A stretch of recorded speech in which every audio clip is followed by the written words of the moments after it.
राष्ट्रपिता महात्मा गांधी ने, बापू ने कहा था कि इस प्रकृति के पास हर इंसान को देने के लिए सब कुछ है, लेकिन किसी एक व्यक्ति की लालच को पूरा करने के लिए कुछ भी नहीं।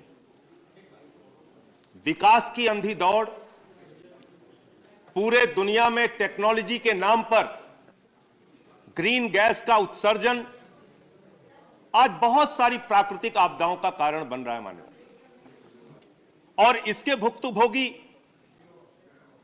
सिर्फ भारत देश ही नहीं है, यूरोप के देश, अमेरिका, दुनिया के तमाम अपने आप को कहने वाले विकसित देश, वो भी इस ग्लोबल वार्मिंग के कारण पीड़ित देश है मानव।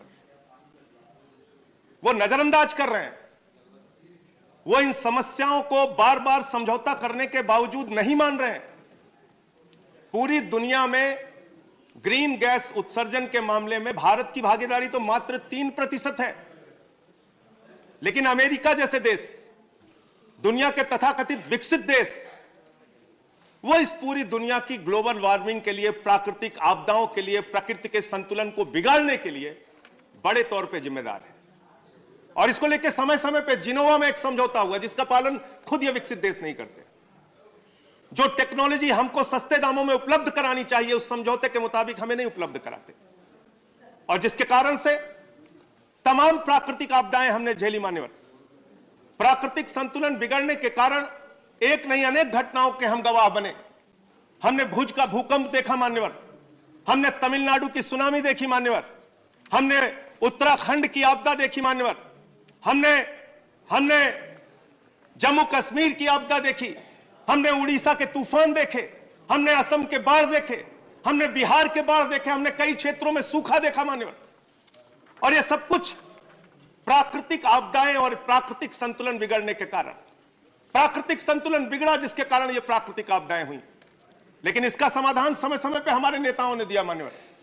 मुझे याद है, मैं अपने नेता आदरणीय रघु ठाकुर जी के साथ एक मुहिम उस समय देश के अंदर चली थी, जिसका हिस्सा बना था जब स्वर्गीय डॉक्टर राम मनोहर लोहिया के विचारों को लेकर अटल जी ने एक पहल की थी, नदी जोड़ो योजना की पहल मान्यवर।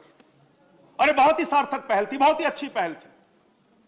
पूरे देश की नदियों को जोड़ने की योजना, वो योजना किस ठंडे बस्ते में चली गई मुझे नहीं मालूम, लेकिन वो एक योजना ऐसी योजना थी, नदी जोड़ो योजना मान्यवर, जिससे हम सूखे से भी बच सकते थे, बाढ़ से भी बच सकते थे, तमाम आपदाओं से बच सकते थे। आज सूखा और बाढ़ उसी प्रकार से हम लोगों के लिए हो गया है मान्यवर, जैसे गांव में किसी की गाय मरती है तो किसान दुखी होता है, रोता है, लेकिन गिद्ध खुश होता है, गिद्ध खुश होता है।